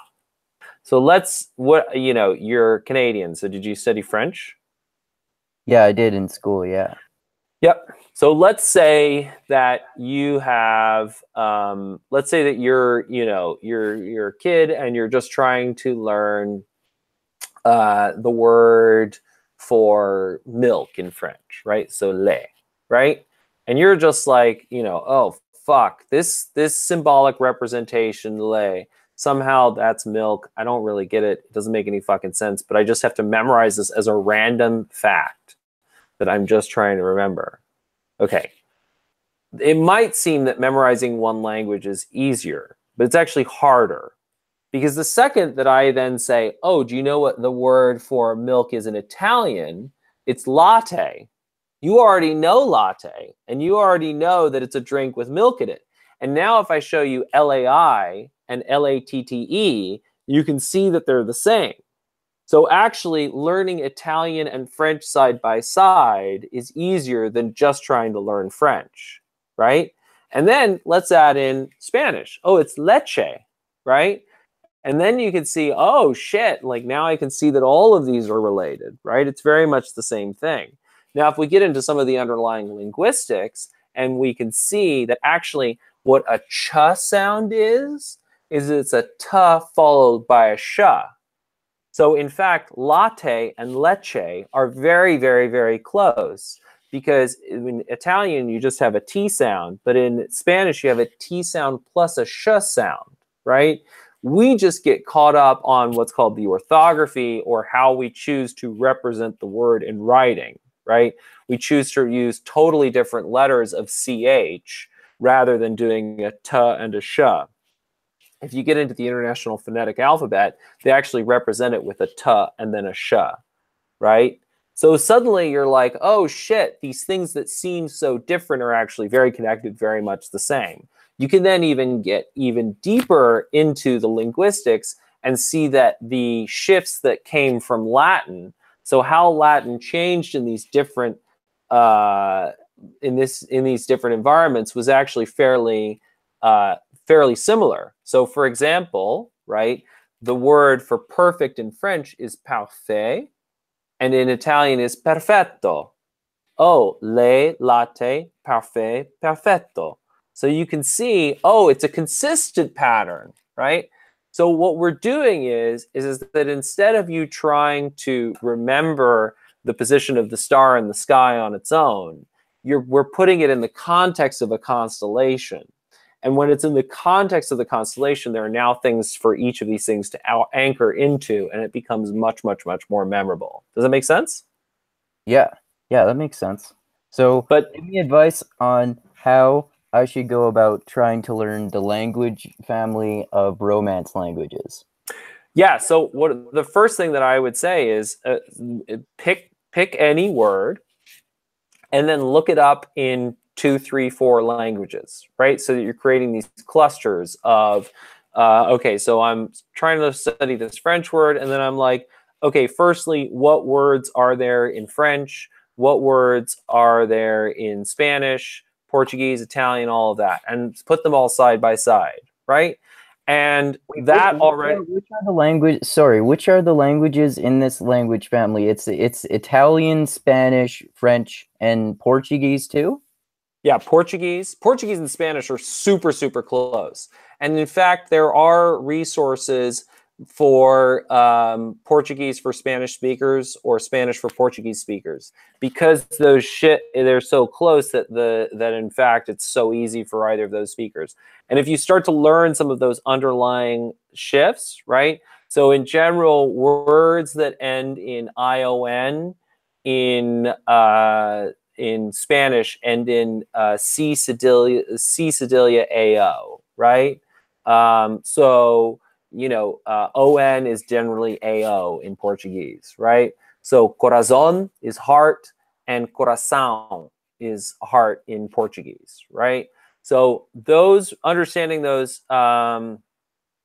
sorts of regular shifts helps you understand that, right? CION in Spanish is TION in French, right? So nation in French, nation, right, in Spanish, right? So as you start to understand what those regular shifts are and what those regular patterns are, and there are specific books for that. Like if you go on Amazon, you can find the Grammar of Romance, and you can find things like that that will show you what some of those regular shifts are. There are also, even on programs like Memrise, there are people have made up vocab lists where they will have all the words in all the Romance languages or in multiple languages on a single list together. So you'll be able to find that. I've used Memrise before, but I haven't seen that before. That's awesome. Yeah, and then again, this is where the power of the hive mind comes in. Like, if you dig around enough, you will often find that someone has already chipped away or tackled this problem. And this is, again, like, what is the point of mixed mental arts? Like, to me, it's to create a community of people who are more intentionally shaping these materials. So that, and, aggregating what already exists, what people have already done that's useful, and then shaping better and better and better versions of these materials. And it has the potential to become this auto-catalytic process where the more people get the meta concept of what we're doing, the more we'll get better and better and better at shaping those. And, if you start to have some real traction on any of these things, the sorts of things we can do with learning language families and the kind of materials we can create, fucking kick ass. Because it just takes a while to dig through this stuff, put it all together, and curate it. But that's also true for, so we're talking about the Romance language family, the Semitic language family, Hebrew and Arabic. They're the same fucking language. I mean, that's the joke of the whole Israeli-Palestinian culture is that they eat the same fucking food, right? They're both monotheistic religions that have, borrowed heavily from the same source material. Their languages are structured in exactly the same way, and their vocabulary is incredibly similar. Add on top of that, there's been a huge amount in Israel and Palestine, a huge amount of borrowing back and forth. Like, Israelis say yalla yalla all the time, which is fucking Arabic, right? So, the difference between salam and shalom, big fucking difference, right? So the erasing these imaginary lines is a big part of what the Mixed Mental Arts Project is. And some of those imaginary lines, there are imaginary lines of taxonomy, right? So the imaginary line between science and religion, right? It's not a useful line, right? What we should really be doing is testing our beliefs against observable evidence, testing it against reality, right? And bearing in mind, what is the functional purpose of that, right? So, what is the difference between talking about God and talking about the invisible watchmaker from Dawkins, right? Or the invisible hand, or the blind watchmaker, or the invisible hand, right, from Adam Smith. There is this large complex process that we can't really track. So we've created a symbolic representation to capture that concept and give us a shorthand, right? Now, the issue is, what is the relationship I have with the invisible hand, right? If the relationship that I have with the invisible hand is what, people in the skeptic movement or the new atheist movement would call religious, where it's slavish and unthinking, and I'm like, the invisible hand will solve all our problems. We just have to remove the evil, corrupting force of government, and then, lo, there will be prosperity. The plagues will be cleared from the land because, finally pharmaceutical companies will be able to do their great work. And, lo and behold, there will be peace because wars will end and we will all engage in magical trade. The problem there... solution will solve all our problems forever. And the problem is not... the problem is one simple solution. And the problem is being unthinking and being uncritical. But that can happen under the guise of any banner. It doesn't really matter what the banner is, right? It can happen with nutrition. It can happen with economics. It can happen with, it can even happen with the sort of accumulated findings of science, dude, we just have to get rid of religion. If we would just get rid of religion, then all our problems would solve, and there would, there'd be no People more wouldn't act pestilence. religiously at all. No. And that's the whole point, is we're monkeys, right? And not only are we monkeys, we're hypersocial monkeys. And the result is that, if you belonging is so fucking important for human beings. And if you give people a choice between belonging and fitting in and acting in a principled way, well, we all went to middle school, we all went to high school. We all know that people are going to be much more interested in fitting in and belonging to the group than they are going to be in standing up to the bully. In general. Yeah. So that's just who we are. And so what we have to do is, we can't escape that, but what we can do is that we can make it so that the basis of belonging is about being principled, is about humility, is about curiosity, is about creating psychological safety and community, and it's about how useful and productive you are. And so the whole thing that we're doing with mixed mental arts is defining a new culture, and we're creating a new group, and we are aiming to peel off followers and outcompete the other groups. And so this is, again, a living experiment in group selection. That's why mixed mental arts is the best cult ever. Woo! Well, Andrew, it's always a pleasure. Am I going to see you at the 1984 chat this afternoon? Yeah, for sure. Yeah, I fucking love that book almost as much as you, I think. It may be my favorite book. It's definitely up there for me. I just reread it recently in preparation for this chat, and I guess it must have been like a few years longer ago that I read it than I thought, and which is awesome because I forgot so much of it. I mean, I remembered basically what happened, but I forgot that like every fucking page is so well written and like kaleidoscopic and creates this immersive world. It's also like a textbook on indoctrination and the downfalls of totalitarianism. Yep. Yeah. Yeah, and one of the things that I'm excited to talk about this afternoon is also, a few years ago I went to Burma, and Orwell's first novel was Burmese Days, which was basically about his experiences being a part of Big Brother in terms of the British Empire. So what I hadn't understood about 1984 until I read that, and then read this book, Finding Orwell in Burma, was the degree to which that, part of the reason why he understood totalitarianism and oppression so well was because he had also been, he had basically been Winston, right? He'd been one of these sort of low-level functionaries in this system and responsible for doing that. And yeah, it just brought a whole other level of appreciation because, he was on both sides of the issue. That can sure make you appreciate the nuances of the issue. Like for me, having been religious,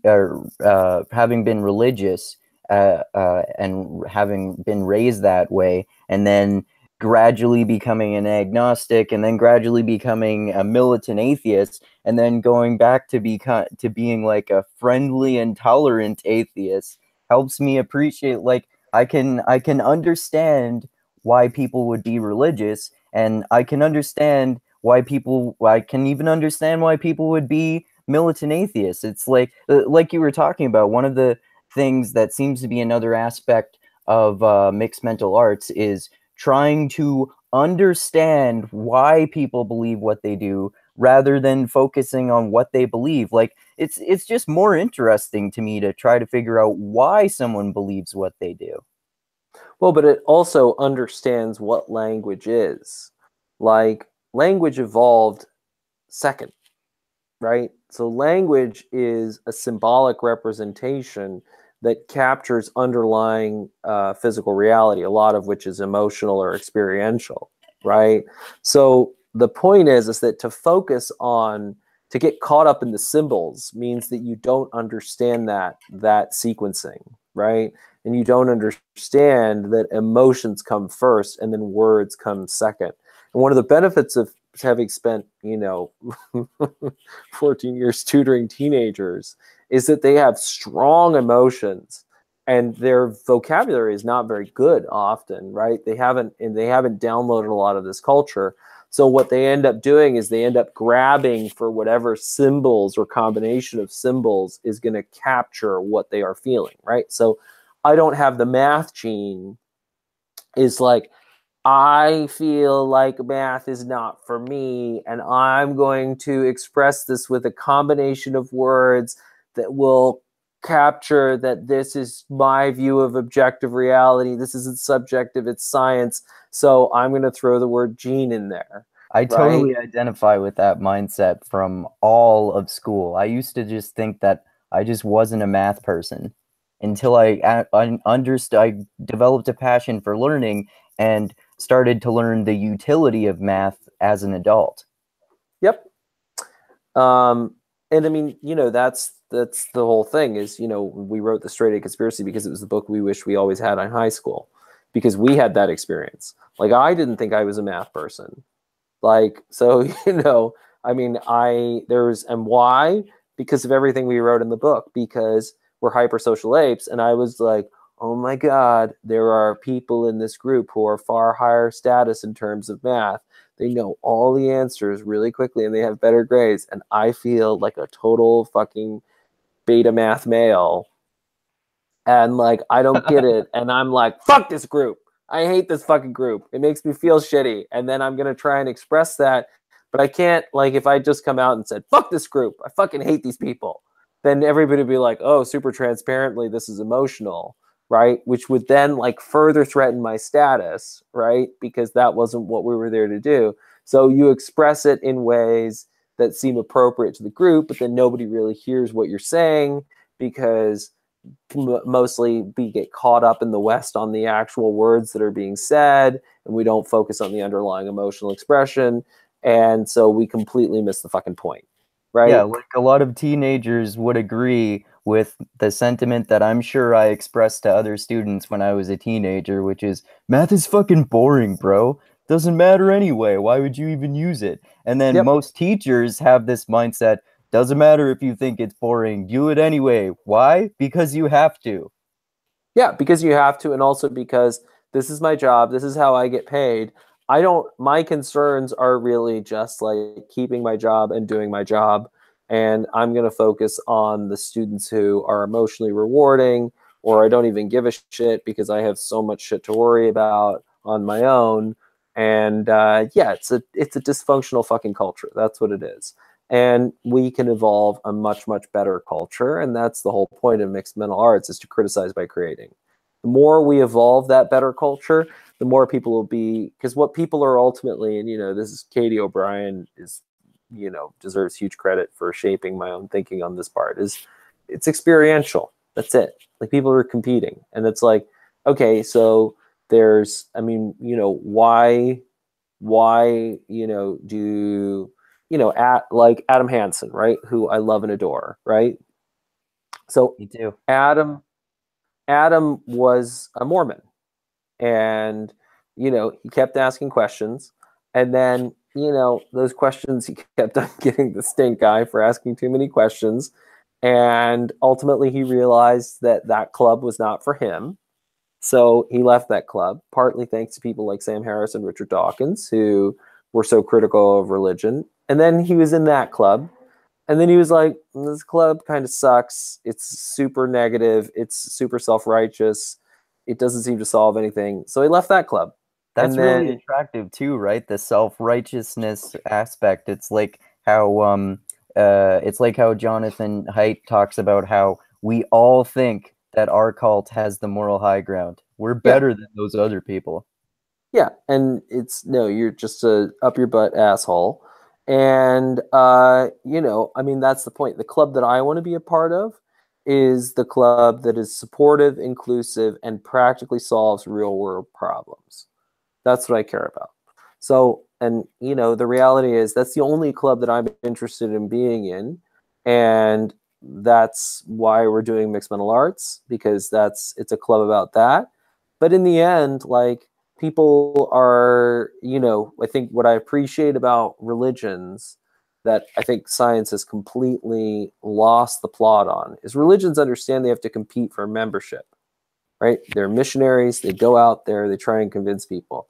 The basic problem with science is that science has gotten so high on its own supply of, like, we're right. Doesn't matter whether you like us or not. And so they don't compete for members. And then they're like, why is there such a disconnect between the public and science? It's like, because you're smug, self-righteous assholes. Like, look at the stereotype of scientists. It's someone who is socially fucking awkward, arrogant. You know, that's a real branding problem. So you ultimately have to create a club that has everything. And you have to, like, pay for access to be able to read a lot of scientific papers. You can get a lot of them for free now, but, like, a lot of them are really hard to find, and they don't try to spread them. No. In fact, they avoid that. They avoid proselytizing, right? So, you know, the point is, you know, science, there's the scientific principle, which is awesome. Like, I love the scientific principle, which is just we should update our beliefs in light of evidence. That's fucking awesome. It's unimpeachable, much as the Christian principle is unimpeachable, right? Like, love thy neighbor as thyself, right? It's fucking great principle. Now, the institutions around that principle in Christianity often don't practice that, right? See, you know, the Catholic Church in Spotlight, right?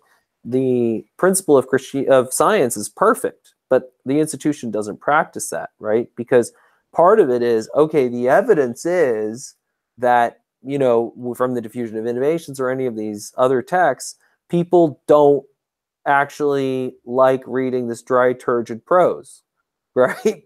They want convenient things. You could say I'm a secular scientist in that sense. I don't like the institutions of it.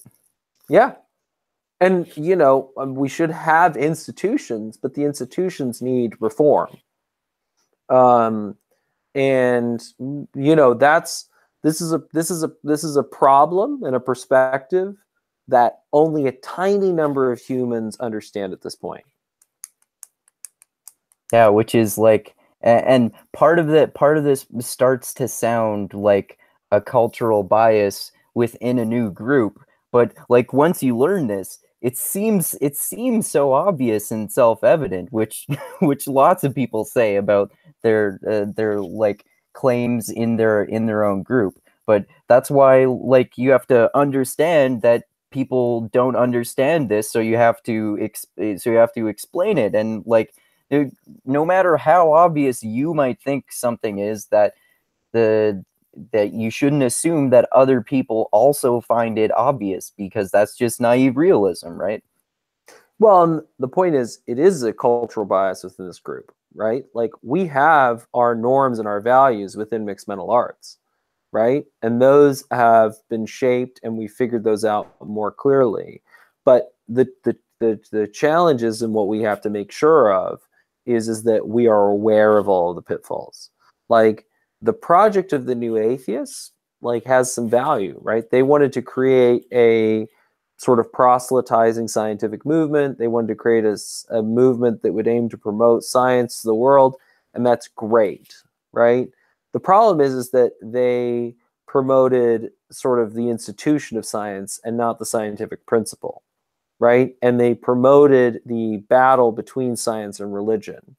And that's why that project has ultimately stalled out, because the membership in the group becomes, and I think also probably why they've increasingly just, you know, it's stalled out, because it becomes very difficult at a certain point. Like, do you really think that most Muslims are going to give up Islam?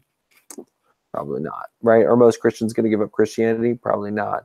If, on the other hand, you can say, hey, great, you've got Islam, you've got Christianity, you've got Buddhism, you've got whatever, right? We just want to complement what you're doing and support what you're doing. And you can practice the Christian principle and the scientific principle side by side, because ultimately, as we talked about last week with Ed Kennedy, right, aka Sam's Bulldog, the Christian principle demands humility. The scientific principle demands humility. So that's the great fucking irony, is that, you know, the verbiage is different again, but the underlying emotional experience they're talking about is the same. And so what is the conflict really about? It's because we get so caught up in our symbols that we lose sight of the fact that we're talking about the same underlying emotional states, the same underlying cognitive modes. Yeah, this is another, what seems like another fundamental principle of mixed mental arts that we always talk about, and I always talk about on this podcast too, that the more you talk to people, even if you vehemently disagree with them, the more you realize that you're a lot more similar than different. That's right. And if you get that basket of reasonables together, right, regardless of what the culture is, you know, problems can be resolved quite quickly. It's just a question of making sure that, you know, there are certain core understandings that need to be promoted in terms of, oh, we have these words, which are symbolic representations of underlying experiences. Let's not get caught up in differences of terminology, which academics love to do. And let's focus on what we're actually talking about and see how well our maps of reality actually overlap, and how can we complement each other's maps of reality. But, you know, I think the thing that's important to realize is the reason why, you know, front and center is in the mixed mental arts belt system, right? The fact that everything is a cult. And what that does is, you know, because part of the problem, again, is one of taxonomy, right? The new atheists have drawn a line between them and all other human beings, right? And they believe that somehow they're special. And exceptionalism is the guaranteed way to go down the wrong path, right? And to get fucked. American exceptionalism is one of the worst fucking things on the planet, because the belief that America is just somehow special. Christian exceptionalism is one of the worst fucking things on the planet. Islamic exceptionalism is one of the worst fucking things on the planet. Like, it reminds me of when you and Thaddeus Russell were kind of debating with Bryan Callen about, and of course I love Bryan Callen, but you know, how he kind of had like this emotional bias towards like propping up the American founding fathers. Like, isn't what they did so amazing? Yeah, and the point is that what they did was amazing. But again, like, what they did was reveal cognitive biases and understand that the last thing that we want is a fucking cult of personality. Like, again, you see the difference between what the founders intended and the culture that has evolved, right? So, I mean, you know, I think that if you, you know, and I think that, I mean, that's really the funny thing is, listen, like, if I could have any fucking Netflix show, right? Like, it would be a Netflix show where you would literally take the founder of any movement and time travel them forward to spend time with some of their followers. Because it would just be the most entertaining. Jesus meets the Westboro Baptist Church. Jesus goes to a megachurch. Like, yeah, Jesus in a megachurch in Texas. Like, that's my fucking dream. Adam Smith meets every libertarian. My fucking dream, right? You know, every economist. Yeah. Francis Bacon or even Ibn Haytham, right? Some of the founders of science, you know, there's not a clear, you know, person with the genius myth about the founding of science, but pick some scientific founder and take them. Actually, Ibn Haytham would be the most, you know, entertaining. So Ibn Haytham did optics and various other things. He was a Muslim scholar and maybe is the guy who pioneered the scientific method. So bring Ibn Haytham to like a Sam Harris conference where, you know, he's like hearing all about how Islam and science are incompatible. That would be funny. But, you know, any one of these founding fathers or the founding fathers themselves, you know, at like a Republican convention with Donald Trump, Like, they'd be fucking mortified. Like, mortified. Because the point is that what they're talking about is there is this baked in set of problems, these cognitive biases, these cognitive traps within human psychology. And we have to design the whole system to check these things.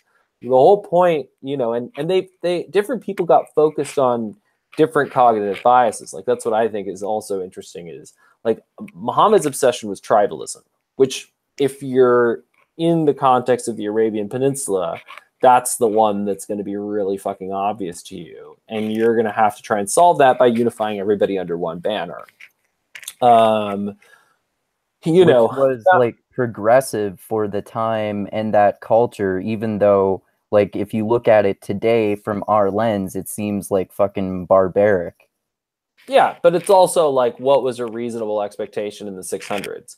Like, if you're in the 600s and you're being like, hey guys, you can have, like, especially in that culture, like, just because it is an honor culture, right? So look at the Mongols, look at the Arabs, right? I was just thinking about the Mongols too, yeah. Yeah, I mean, the sort of this, if you're Genghis Khan, and like, imagine Genghis Khan had tried to make the Mongols less violent and less likely to sleep with women, right? Like, imagine if Muhammad came to Genghis Khan and was like, Genghis, you can only have 4 wives. Genghis would be like, fuck you! Genghis, you're going to conquer all these cities. That's great. We know you're going to do that. But maybe if you could not make a pyramid of skulls outside the city, that would be great. He's like, fuck you! So, you know, I mean, it's within the own time. And then also, like, you know, did the founders intend for these things to evolve? And, you know, again, like Muhammad, I got this from Waleed, but like, you know, the whole thing about the miswak? No, I don't. So the miswak is this stick that is frayed at the end, and it's like a fragrant stick. And the Muslims, you know, used to use it in the 600s to brush their teeth, right? So the hardcore fundamentalist Muslims are like, that's what Muhammad did. We should use the miswak. We should use the stick, right? And that's why you have these crazy ass things like the Taliban banning toothbrushes. And in fact, Muhammad said, if there are 2 ways, they're just perpetuating a stereotype by doing that. Of course. But it's also like, you're so focused on the symbolic properties rather than like the actual reflection and the self-examination. And, you know, Muhammad said, if there are 2 ways to do things, then you should choose the easier one. That's one of the hadith. It's one of the sayings of the Prophet. And sounds like a good idea. Yeah. So the point is, right there, if you go off that principle, then that means that Islam should always adopt, true Muslims should always adopt the latest technology. That's what it's saying. And by the way, you know, clearly, you know, ISIS has no problem with doing it when it comes to cell phones, YouTube, social media. So, you know, these guys, what they're doing makes no internal sense. And they're just, you know, it's all a bid for power. It's all a bid for virtual signaling. It's all those social dynamics, which Muhammad understood. You know, the founding fathers, you know, understood that power corrupts, right? They understood that. And so that's why you have a system of checks and balances, right? You know, Jesus also understood tribalism. You know, he understood cognitive biases. He really understood that we rationalize things. So, you know, and then the Buddha, right? The Buddha understood attachment causes suffering. The point is, therefore, you have to manage attachment and have to be really intentional about what you attach to. The Buddhists and the Hindus really understood naive realism. They call it Maya, right? It's the same concept. So all of these religions and traditions, you know, they understood all these different problems, right? So there's no incompatibility, right? And it becomes a very different thing, a very different conversation if we're saying science has proved that everything you've ever believed, everything you've ever cherished is wrong, right? And the conversation where we say, hey, science has confirmed a lot of what you guys already knew and can complement it and help you become better at being Christian or better at being Muslim or better at being that, because really it's about the search for truth. And that's what each of these disciplines is really about. It's about a search for truth. And then we become co-religionists, essentially, even though I might fly under the banner of science and someone else might fly under the banner of Christianity and someone else might fly under the banner of Islam. We could be shared in, appreciating the experience of humility, curiosity, seeking, trying to learn from each other. And, if you really want to end violence or conflict, Sam, that's what you should be promoting. But you're not. This is why, like for example, I really like talking to Hayden Bruce, who's a Christian who's part of Mixed Mental Arts, and I really like Jordan Peterson's approach to religion, even though I'm not religious. I think like his biblical lectures and his psychological look at the possible benefits of Christianity they're probably the type of Christian that I would be if I wanted to be a Christian. Yeah. And I mean, that's the whole point. It's a much more interesting conversation because, we're all having to think harder because, we don't have a shared vocabulary. And so we're trying to figure out, what does that mean? Oh, I've never heard that. Also, you have new stories that I've never heard that are interesting, new perspectives. It's a much more interesting conversation to talk to people who think differently than to talk to people who think exactly the same. Yeah, and I mean, I think also the other thing too is that you and Jordan Peterson are in the same religion. It's called Canada. And yeah. And what's the difference? What is the difference between, like, I mean, that's the thing. Like, if you're going to define this taxonomy of religion, right? What then is religion? What makes something a religion? Tribalism. Well, then in that case, Canada is also a religion. Yep. Right? Yeah, if you're going to say, on the other hand, that what makes a religion is a belief in the supernatural, right? Am I denying the faith claim of Canada by saying often to people that I don't think Tim Hortons coffee is that good? That is takfir, and it is you're an infidel, and that is. But I mean, that's the thing. Like, you do see, like, especially the sorts of nationalism that we have in the 21st century and that we have in the, in inverted commas, developed world. What's really healthy about that is that it's become reduced the level of intramural sports, right? So it's become much less serious and much more playful, right? So like, you go out and you say something that violates the Canadian religion, like Tim Hortons coffee isn't that good, and they're like, whatever, that's not true. You're not even really Canadian, right? But we know that we're joking. When people do that, they're like, yeah, this guy doesn't follow these beliefs, therefore he is not part of this group. And that's the thing. It's the intensity with which we, promote that, right? Because the point is that, it's the real issue, cognitively and psychologically, is seriousness, right? Because there are groups in which, like religious groups, in which it becomes very serious that you use a toothbrush, or that, that you don't use a toothbrush, or that you don't use a toothbrush, or that you do this or you do that. That becomes very serious. And once we've reached that level of seriousness or self-righteousness, then we feel justified in acting on violence, right? Yeah, this is a large part of why I always try to take myself less seriously lately, because like, it's just more fun and it leads to better conversations with people. Yep. And that's why really what we need to be promoting is play. And and especially play across tribal lines and play across disciplines, which are tribal lines, and territorial lines. And that's what leads to trade, what leads to experimentation. But again, Donald Trump is using this by like trying to have a conversation with Kim Jong-un. Well, and I think that's the thing is, listen, I'm not a big fan of Donald Trump, but No if way, he really? made yeah. Well, I honestly, I mean, my honest feeling I've like defend him sometimes because I like to be contrarian, but I'm not a pro-Trumper. I just think it's funny how anti-Trump people get. yeah, well, but again, that's like rampant tribalism. I mean, I think, the important thing with Trump is that, there are a lot of people who are really hurting, who have no answers.